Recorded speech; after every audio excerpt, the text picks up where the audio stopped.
السلام علیکم ورحمۃ اللہ وبرکاتہ۔ میں ہوں آپ کا میزبان حافظ محمد دانش۔ محترم سامعین و ناظرین، آپ کے سوالات کے جوابات کے لیے ہمارے ساتھ موجود ہیں بٹلاؤ سے شام مسجد کے امام و خطیب مفتی احمد بن محمد ارشد خان صاحب۔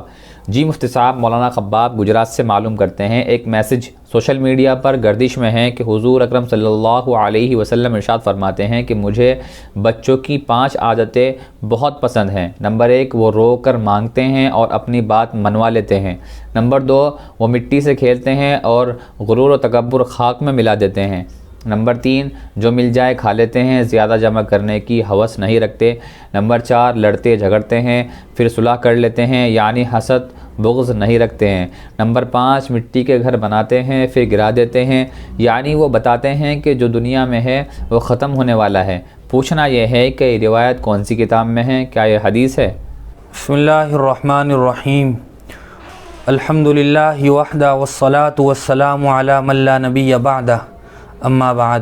جی ہاں، اس میسج کی کوئی حقیقت نہیں ہے، بلکہ نہ صحیح حدیث میں نہ ضعیف حدیث میں بلکہ موضوع احادیث میں بھی اس بات کا کوئی تذکرہ نہیں ملتا ہے۔ یہ بالکل بے بنیاد اور من گھڑت ہے۔ حضور صلی اللہ علیہ وسلم کی حدیث سے اس کا کوئی تعلق نہیں ہے۔ ارشاد اقبال زید پور سے معلوم کرتے ہیں، اسلام میں وراثت کے اندر عورتوں کا حصہ مرد سے کم کیوں ہے؟ اللہ تبارک و تعالی نے جناب نبی کریم صلی اللہ علیہ وسلم کی بعثت کے طفیل اس امت پر بے شمار عظیم الشان احسانات فرمائے ہیں۔ انہی میں سے ایک عظیم احسان یہ بھی ہے کہ نبی کریم صلی اللہ علیہ وسلم کی بعثت سے پہلے عورت کو اس زمین پر بوجھ سمجھا جاتا تھا، اس کے حقوق کی کوئی پرواہ نہیں کی جاتی تھی۔ اس کے باپ کا انتقال ہو جائے تو اس کو وراثت میں حصہ نہیں ملتا تھا، بلکہ اس کے چچا اور دیگر رشتہ دار سارے مال پر قابض ہو جایا کرتے تھے۔ عرب میں ایک یہ محاورہ مشہور تھا کہ جو خاتون نہ تلوار چلا سکتی ہو، نہ گھوڑے پر سواری کر سکتی ہو اور نہ دشمن کا مقابلہ کر سکتی ہو، اس کا کیا حصہ ہو سکتا ہے؟ حضور اکرم صلی اللہ علیہ وسلم نے جہاں اس امت پر بے شمار احسانات فرمائے، وہیں اللہ کے رسول صلی اللہ علیہ وسلم نے عورت کے سر پر دست شفقت رکھا اور ہر مرحلے میں حضور اکرم صلی اللہ علیہ وسلم نے اس کے حقوق بیان فرمائے۔ عورت بیوی ہو، بہن ہو، بیٹی ہو یا ماں ہو، چاروں لحاظ سے اس کے حقوق اللہ تبارک و تعالی نے اور جناب نبی کریم صلی اللہ علیہ وسلم نے متعین فرمائے ہیں۔ اور حضور اکرم صلی اللہ علیہ وسلم نے عورت کو وراثت میں بھی حصہ دیا ہے۔ اعتراضات کرنے والوں نے اسلام پر بہت سارے اعتراضات کیے، انہی میں ایک اعتراض مشہور یہ بھی کرتے ہیں کہ اسلام میں عورت کو مرد کے مساوی اور برابر کے حقوق نہیں دیے گئے ہیں۔ اسی طرح وہ یہ بھی اعتراض کرتے ہیں کہ ان کو وراثت میں پورا حصہ نہیں ملتا ہے۔ لیکن اگر گہرائی کے ساتھ اندازہ لگایا جائے تو کسی بھی حال میں عورت کو اسلام نے کسی بھی حال میں عورت کو بے سہارا نہیں چھوڑا ہے۔ جب لڑکی ہو، چھوٹی ہو، تو اس کا سارا خرچہ اسلام نے اس کے ماں باپ پر رکھا ہے۔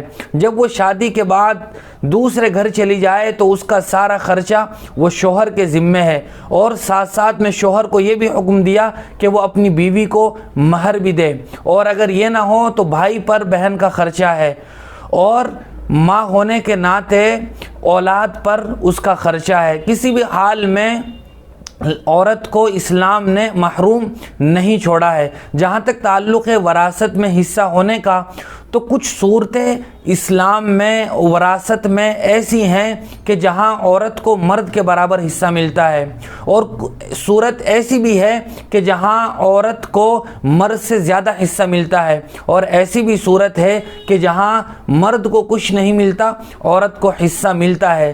تو جہاں عورت کے ذمے کوئی خرچہ نہیں ہے، یعنی اسے باہر جا کر کمانا نہیں ہے، اپنی اولاد کے لیے انتظام نہیں کرنا ہے، سارا خرچہ مردوں پر ہونے کے باوجود بھی شریعت اسلامیہ نے وراثت میں عورت کے لیے یہ سارے حصے رکھے ہیں۔ اس کے باوجود بھی یہ کہنا کہ اسلام میں عورت کو مرد سے کم دیا گیا، یا یہ کہنا کہ برابری کا حقوق نہیں ملا، یہ بالکل بے بنیاد اور اسلام دشمنی اور ایمان سے بیر ہونا اور مسلمانوں سے بغض اور دشمنی پر مبنی یہ ایک مشہور اعتراض ہے جس کی کوئی حقیقت نہیں ہے۔ ثناء اللہ بھائی بٹلاؤ سے معلوم کرتے ہیں موبائل پر جھاڑ پھونک کرنا کیسا ہے، کیونکہ بعض لوگ موبائل پر بھی مریض کو پھونک مار دیتے ہیں، ایسا کرنا کیسا ہے؟ دم کرنا اور جھاڑ پھونک کرنا یہ شریعت میں جائز ہے اور حضور اکرم صلی اللہ علیہ وسلم سے بھی ثابت ہے، لیکن یاد رکھنا چاہیے کہ جب پانی پر یا مریض پر دم کیا جاتا ہے، پھونک ماری جاتی ہے، تو وہاں دعا کی برکت کے ساتھ ساتھ پھونک مارنے والے کے تھوک کے اجزاء بھی شامل ہوتے ہیں۔ جب پانی پر یا آدمی پر مریض پر پھونک ماری جاتی ہے تو اس تھوک کے ذرات کی برکت بھی ہوتی ہے۔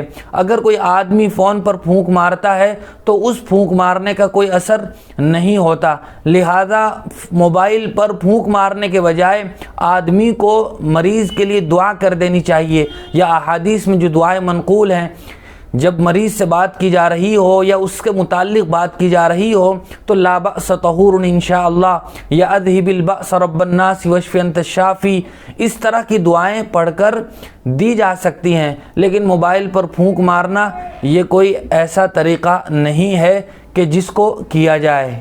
جنید بھائی آسام سے معلوم کرتے ہیں امام صاحب کا مقتدی کے انتظار میں رکوع کو لمبا کرنا کیسا ہے؟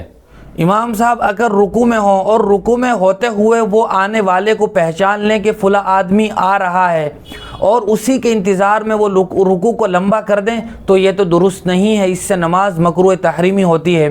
لیکن امام صاحب کو پتہ نہیں ہے کہ کون آ رہا ہے، آنے والوں کے انتظار میں امام صاحب اپنے رکوع کو تھوڑا لمبا کر دیں تو اس کی گنجائش ہے، لیکن اتنا لمبا بھی نہ کیا جائے کہ جس سے مقتدی اکتانے لگیں یا ان کے لیے تکلیف کا باعث ہو۔ ایک خاتون کا سوال ہے، کیا حضور اکرم صلی اللہ علیہ وسلم کی ازواج مطہرات نے بھی عدت گزاری تھی یا نہیں؟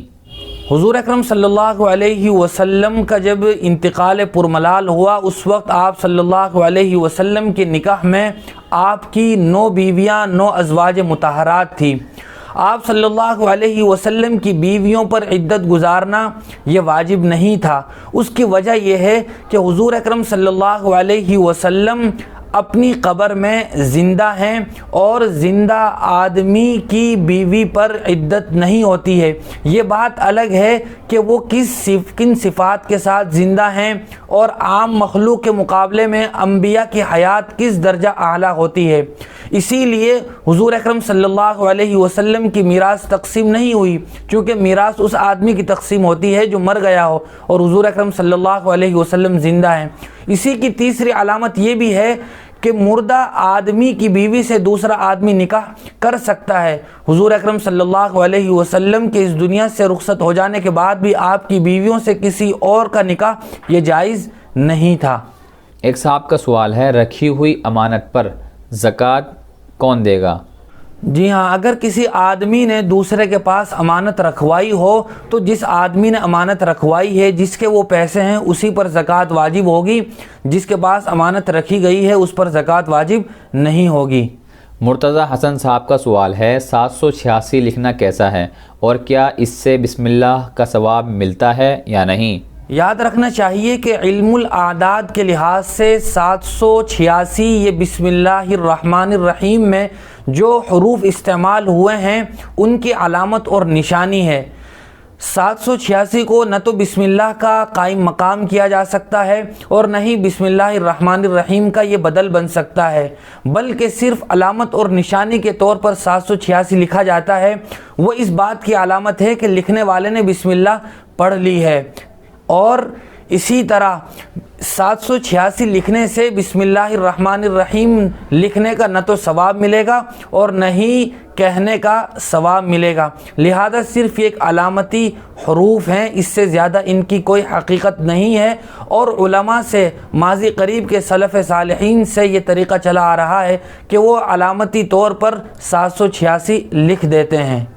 زین العابدین صاحب کا سوال ہے، جس شخص کے پاس علم نہ ہو اس کے لیے قرآن کا ترجمہ پڑھنا کیسا ہے؟ قرآن مجید یہ اللہ تبارک و تعالی نے امت کے لیے رہنمائی اور روشنی کے لیے نازل فرمائی ہے، لہذا ہر وہ آدمی قرآن مجید کے ترجمے اور تفسیر کو پڑھ سکتا ہے جو پڑھنے کی استطاعت رکھتا ہو۔ لیکن چونکہ قرآن مجید کے بہت سارے ترجمے اور بہت ساری آیات کی تفسیر بسا اوقات مشکل ہوتی ہے، ایرا غیرہ اس تفسیر کو نہیں سمجھ سکتا، اگر وہ اپنی سمجھ سے سمجھنے کی کوشش کرتا ہے تو غلطی کھا جاتا ہے۔